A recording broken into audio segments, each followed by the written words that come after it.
kind of TBD on what that number is. 'Cause Yeah. we're about to recheck it. Okay. They did the colonoscopy, didn't really find any sources of bleeding or anything abnormal in the colonoscopy. Right.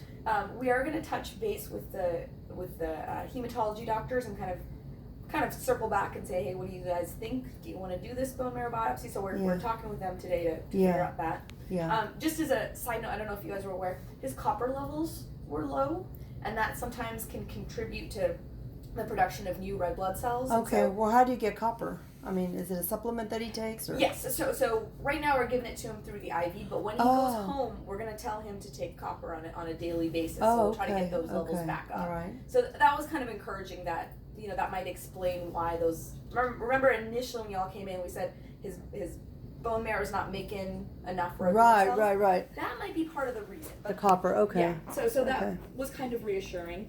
Okay. Other kind of game plan. Let's see what his blood counts look like this afternoon. Yeah. Hopefully the one from this morning was just kind of a one-off. Yeah. So it dropped a little bit. It dropped down a little bit. Okay. It dropped like half a point essentially, and so. Yeah, because last night it was 8.9. Right. So that it's hard to know what to make it. Is 8.9 or what? 8.7. Oh, 8.7. Okay. Okay. Yeah. So a point or so dropped. Okay. Yeah. So we'll see what to make of that, because he hasn't had any black bowel movements or anything like that. So what do we make of that? Because he literally just had a colonoscopy. They didn't see anything, and he hasn't had another bowel movement since coming back from the colonoscopy, has he? He said yesterday morning. No. Not since the colonoscopy. No. Okay. Okay. Fair enough. So we'll recheck that and take a look at what that is. The other kind of new thing that we wanted to talk to you all about is the physical therapist. Yes, I asked the nurse this morning. I asked Rachel this morning about that, because he requested yesterday when he had lunch. He goes, "Sit me up. I want my feet to dangle. I want to eat." So I sat him up, and then after he ate, and he wasn't dizzy or anything. When I said, "Are you dizzy?" He goes, "No." Because as a matter of fact, he goes, "When I get done eating, can you stand me up?" And then he goes, he wants to. He wants to. And so then I called the nurse. I forgot what her name was last night. And they put that belt over there. They put that on him, and he goes, "Let me just walk around the room for a little bit." So he walked, but he wants to, I guess, and that's important for him to get strength in his legs. But he mentioned that you guys mentioned physical therapy yesterday. So the therapist, when they got him up and walking, usually part of their evaluation is to give us a recommendation of kind of how much or how intensive therapy patients need kind of before they get back home. For him, they thought that he actually would probably benefit quite a bit from getting like therapy in an inpatient kind of daily setting. Yeah, Rachel said actually like moving him to Zell and getting where he would be there.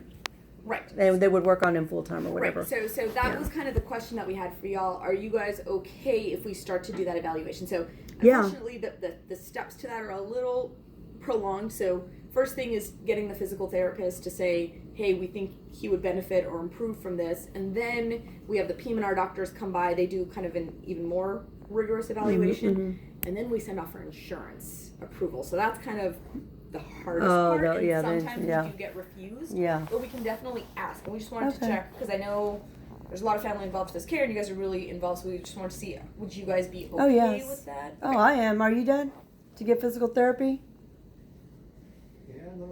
Benefit from it. Yeah, he said if he benefits from it, of course, yes. So the therapists think you would benefit from it, and it would be an inpatient. So you would go somewhere, but then every day, usually they do about 3 hours of different types of therapy, like occupational, physical. Sometimes they'll have the speech He was in a therapist. facility like that after he was recovered from his heart surgery. So yeah, so you're it was familiar good. with that. Yeah. Okay. If that's something you guys are okay with doing, we can get the PM&R doctors to come by and see him. Okay. And plus, the other advantage to that is the couple of days that it takes us to arrange. Basically, we just bought some time for us to continue watching his blood counts. Oh, that's perfect. Good. Yeah. Yeah, that's a good game plan. So that's also kind of an encouraging thing. So overall, we're really just watching your blood counts. We'll see if they want to do the bone marrow, but as of right now, we don't have any other testing planned, other than if the hematologist wants to do that bone marrow. We'll talk to them about that. So how long have y'all been giving him the copper? I mean, 2 days? 3 days?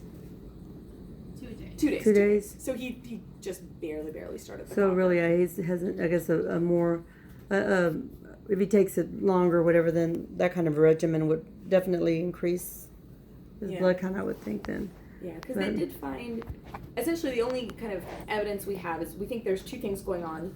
One, his bone marrow wasn't making new red blood cells the way we'd expect. And as of right now, maybe the low copper has to do with it, but a bone marrow would also tell us if there's anything else. Right, okay. And then the other thing is we think he probably lost some blood in his GI tract because the night before last he had all that dark stool. That dark stool, okay. And then the scope, they did the scope from the upper, saw some ulcerations and things like that. Nothing that was actively bleeding at this moment. And then they did the colonoscopy, which didn't show anything. Yeah, I saw that was sort of negative on all that. Okay. And so they said, you know, if he continues to have blood from his bowel movement, like blood from his GI tract, then the next test they would do was a capsule endoscopy. So it's like where you swallow a pill with a camera in it. Oh, wow. And it's not one that we typically do in the hospital, just because you got to swallow it and then it takes time for it to pass through your entire system, and then they get the pill back and they kind of look at all the images and things like that. Oh, so wow. I've never heard of that. Yeah, I know. And it's not one that we do terribly often, but it kind of gives us a chance to take a look at the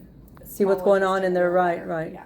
I don't know if we're going to end up needing that. Let's see if you have any more duck stool, if you have anything else that's, you know, concerning for us, but we are going to recheck his blood count this afternoon, so we'll see. Well, that would be good, yeah, because I was concerned about, because when I left last night, it was around 10, an hour before I left, they did some lab work, and I was wanting to stay. My brother spent the night with him, but I asked my brother, I said, did they ever come in and tell you what it was? And I thought he said 8.9, but it was 8.7 then. Okay. All right. How are you feeling? Okay. You're eating and drinking okay? Mm-hmm. Yeah. Any shortness of breath, anything out of the ordinary with you? Shortness of breath or anything? Any other problems, nothing like that?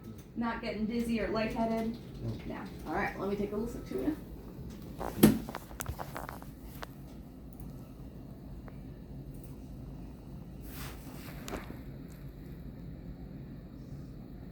All right, so that for me. Deep breath for me. Good. And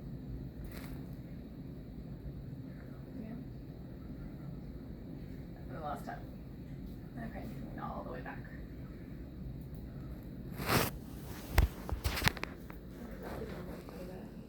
Yeah, that's what Rachel said this morning. She said, well, your bowels are moving. She was listening to his belly. Okay. Any swelling or anything like that in the ankles? Okay. Do you have any questions about what's going on or what we're planning? Because I'm not much about asking questions. Okay. I'm blank all the time. Fair enough. He's blank all the time. We're letting your kids take care of the questions. Yeah. Then. Okay, fair enough. Anything else that you didn't get a chance to ask? No, that was it. That was something my brother and I were discussing this morning about the getting and moving around. Yeah. And then honestly, it's been difficult here because he had the blood loss. He was dizzy. Oh, he was dizzy. Days, Yeah, so. he was not. He was weak. Yeah. So now he's. Yeah. Getting lots of procedures. Yeah. Yeah. And once yeah, he a lot feels of better, procedures. so he's not fasting anymore. He's back to his regular self. Yes. So okay. I think therapy would not be a bad thing. Okay. Good. Okay. All Thanks, right. guys. Thank you guys. Appreciate See it. you later. All right. Thank you. Very much.